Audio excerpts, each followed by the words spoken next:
My mum has picked to watch that film Is it multiple right? times. Yes. Yeah. Your mom's seen my butt. There you go. There you go. We always like at Digital Spy to like highlight the actor's other work, where we get the star to pick 3 movies from their back catalogue that say people go and see Mercy and they're like, oh, I want some more Chris Pratt in my life. What 3 films would you pick for them to watch and why, each one? Oh man, that's a great question. Here's what I'll do. I love that you do that. I've done some big kind of blockbuster films, and so I'm gonna rule those out because I think they're, you know, those have done well enough. Enough people have seen them. But there was a series of 3 summers in a row on my breaks from Parks and Recreation where I got to work with 3 amazing filmmakers. So the first one was Moneyball with Bennett Miller. I would recommend seeing that. There are rich teams and there are poor teams. Then there's 50 feet of crap, and then there's us. You're not a catcher anymore. If you were, our call wouldn't have been the only one you got when your contract expired. Yeah, hey, listen, no, I appreciate it.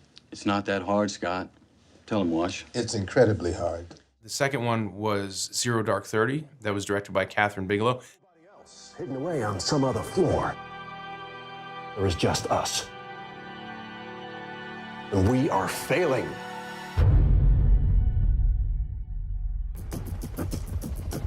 You really believe this story? Osama bin Laden? Yeah. What part convinced you? Her confidence. And then I did a part in a movie called Her that was directed by Spike Jonze. What about you, Theodore? What do you love most about Samantha? Oh, God. She's so many things. I guess that's what I love most about her, you know? She isn't just one thing. She's so much larger than that. Oh, thanks, Theodore. See, Samantha, he is so much more evolved than I am. Those are the 3 movies I would say that maybe you haven't seen. If you haven't seen, go check them out. Yeah, and do you feel that kind of balance between your big blockbuster work and even this one? It's got big production values, but it feels not independent as such, but a smaller film compared to, say, MCU. Obviously. Yeah, is it just a nice balance to have for you in a great ideal world? Yeah, I think a balance is really important across a person's career, but also in life, of course. As an actor, I really gravitate towards things that would challenge me in a way and maybe, you know, do something that's a little unexpected. And so this is a genre of a film that I hadn't done before. And it's a script that wasn't, you know, a big $200 million blockbuster kind of a movie. It's not based on any original IP. It's original IP, so it's not based on anything else. So, that's something that was really enticing about this. Yeah, it's kind of what the director Timur. I'm not gonna. Timur Bekmambetov. There we go. Yeah, he directed me in Wanted, another movie you can go check out. So yeah, and genuinely. One my family have watched many times. My mum has picked to watch that film multiple Is it right? times. Yes. Yeah. She loves a bit of violence, it's fine. Your mom's seen my butt. There you go. There you go. Sorry, you didn't have No, it's good. So obviously you're reuniting with him on this movie. Right. Did you see a change in his directing style? Because he's always been quite a maverick in a good way. Yeah, for sure. I mean, he's definitely a maverick. I got to know him better on this film. I had more to do on this film than I did in Wanted. I worked for a couple of weeks on Wanted. I was also very early in my career. I was playing a supporting role in that, and I'm the lead in this, so I had just more time with him. Certainly, he's always been on the cutting edge of visual style, all the way from Night Watch, and you know, he was doing stuff he was shooting Phantom camera on film 20 years ago, and now he's of course using digital. And so he's always on the cutting edge of visual style, and I think this is no different. This movie's really kind of breaking new ground in terms of how you can see it and what it shows you. And in seeing it in 3D is the best way to kind of fully experience that. But he's also, his English has gotten better too, which makes him a better communicator, which is obviously an important part of directing. Yeah, and I was wondering with that kind of shooting, because I read that you had long takes, obviously you were in the chair doing those long takes, but were you physically watching everything that was happening? I know Rebecca was in a different room, so were you watching like live? I was not. We were shooting in a volume stage, and so when you're shooting in a volume stage, oftentimes there's no room for lighting setups, and so you're being lit by the actual LED screens around us. But we hadn't shot most of the stuff that was being shown to me. So my character Chris is sitting in the chair, as the audience will kind of be in that chair with him. Detective Raven, I'm Judge Maddox, and this is the Mercy Capital Court. Hold on, just wait a second.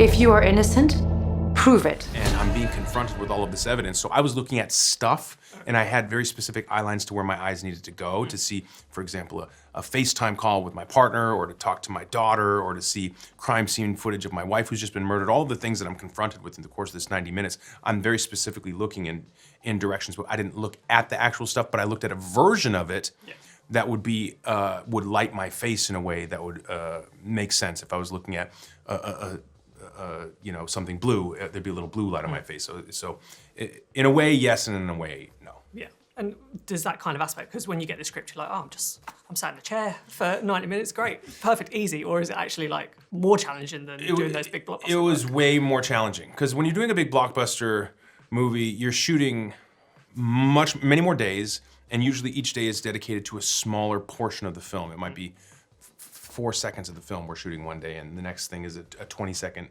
piece, and then maybe you get lucky and have a scene that's 3 pages long. We were doing takes on this that were 40, 50, 60 minutes long, and so it was definitely a unique challenge. And yes, my character's stuck in a chair the whole time, but it does not feel like there's a bit of claustrophobia in terms of being confined to this chair, but it's very much an action movie. Yeah, it doesn't look like a comfortable chair. Yeah, no, it's not a comfortable chair, to be fair. So, no, yeah. And I asked them to actually strap me in so I couldn't get out to help, and that made it even more anxiety-inducing. Yeah, and your relationship, or how it develops with Rebecca Ferguson over the film, is key to what happens, because she's always such an interesting actor to watch. Like, you can never quite tell what's going on with her. Yes. And especially so when she's an AI in this. But did you get any time to work with Rebecca on that kind of back and forth, or was it very much? No, they kept us very, well, yes, of course. We had a rehearsal process, but even when we were shooting, she was on a different stage than me, because she's being projected on this giant screen in front of me, like, like Orson Welles, 1984. She's like booming on the screen in front of me. And so they were shooting her in a different stage. So we got to mix it up and talk about it through rehearsals and kind of zero in on what we were going to do. But mostly, our interactions were based solely on what was in the script. And I was never actually face-to-face, flesh and blood, which is actually kind of important, because I think, ultimately you're not interacting with a human being. You're interacting with this entity which has some semblance of sentiency, but it's not a human. Yeah. And another person you wouldn't have interacted with, but I really liked a little bit, Jay Jackson. Yeah. News anchor in this. As soon as I see it, I'm like, you know who had a say in that casting, of course. I was like, who we need? We gotta get Perd in here. So yeah, we got Perd happily up in there. Could you imagine a world where, like, Parks and Rec and Mercy, same universe? It's just gone really dark in Pawnese. Yeah. Oh gosh, I don't think Andy would be a great detective. No.